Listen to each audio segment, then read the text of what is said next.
નમસ્કાર નમસ્કાર નમસ્કાર મિત્રો, વિદ્યાર્થી મિત્રો. તો રાજ્ય પરીક્ષા બોર્ડ ગુજરાત રાજ્ય સેક્ટર ગાંધીનગર, સેક્ટર 21 ગાંધીનગર. તો આપ સર્વેને બેસ્ટ ઇન એજ્યુકેશન યુટ્યુબ ચેનલમાં આવકારું છું. તો પ્રાથમિક માધ્યમિક શિક્ષણ શિષ્યવૃત્તિ પરીક્ષા 2025-26 નું પરિણામ મિત્રો જાહેર થઈ ગયું છે. તમે આપ જોઈ શકો છો. 23/12/2025 નો ન્યૂઝ છે મિત્રો.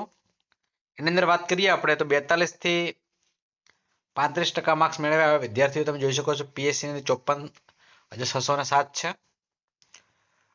એસએસસી ની 42,859 છે. એટલે કુલ 97,466 વિદ્યાર્થીઓ ક્વોલિફાઈડ થયેલા છે. બરાબર, પાસ થયેલા છે. એ પ્રમાણે તમે જોઈ શકો છો કે 95% મેળવેલ માર્ક્સ એટલે કે 114 માર્ક્સ મેળવેલ વિદ્યાર્થીઓ કેટલા છે? તો બંને વિભાગમાં માધ્યમિકમાં 0 છે, એક પણ વિદ્યાર્થી નથી. પ્રાથમિકની વાત કરીએ તો એક વિદ્યાર્થી 114 માર્ક્સ મેળવેલા છે. બરાબર, તો 42 માર્ક્સ, 48 માર્ક્સ, 54 માર્ક્સ, 60 માર્ક્સ થી વધારે, બરાબર, 66 માર્ક્સ થી વધારે, 78 માર્ક્સ થી વધારે, 90 માર્ક્સ થી વધારે મિત્રો 52 વિદ્યાર્થીઓ છે ને 154 થી વધારે એક જ વિદ્યાર્થી છે, જે આપ નિહાળી શકો છો.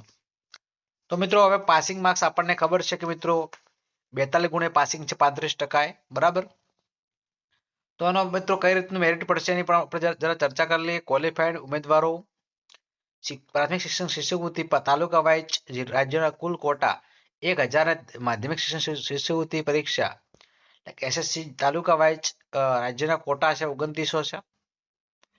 ગ્રામ્યના 1500 લેવાના છે, શહેરીના 1000 અને ટ્રાઇબલના 400 વિદ્યાર્થીઓ લેવાના છે. તો આ પ્રમાણે મેરિટ પડશે. બરાબર છે. હવે મિત્રો ગુણપત્રક ડાઉનલોડ કરવાનું છે તો બેઠક નંબર અથવા યુડાયસ નંબર જન્મ તારીખ નાખી તમે ડાઉનલોડ કરી શકશો. બરાબર છે. તો ખાસ મિત્રો તમને કદાચ જોતા ના આવડે તો ખાસ તમે મિત્રો બેઠક નંબર અને જન્મ તારીખ કરી શકો છો કોમેન્ટની અંદર. તમે તમને મિત્રો તમારું રિઝલ્ટ શેર કરી આપીશું. બરાબર, તો મિત્રો તમારો વધારે સમય આપણે નથી લેતા, અહીંયા આપણે સ્થગિત રાખીએ છીએ, પૂરું કરીએ છીએ. જય હિન્દ, જય ભારત.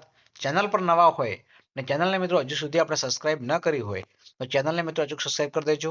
બાજુમાં આપેલા બેલ આઇકનને પણ પ્રેસ કરી દેજો, જેથી કરીને આવનારા વિડીયો નોટિફિકેશન આપ સૌ મિત્રોને મળતી રહે. ફરી મળીશું નેક્સ્ટ વિડીયોમાં. ત્યાં સુધી આવજો. જય હિન્દ, જય ભારત.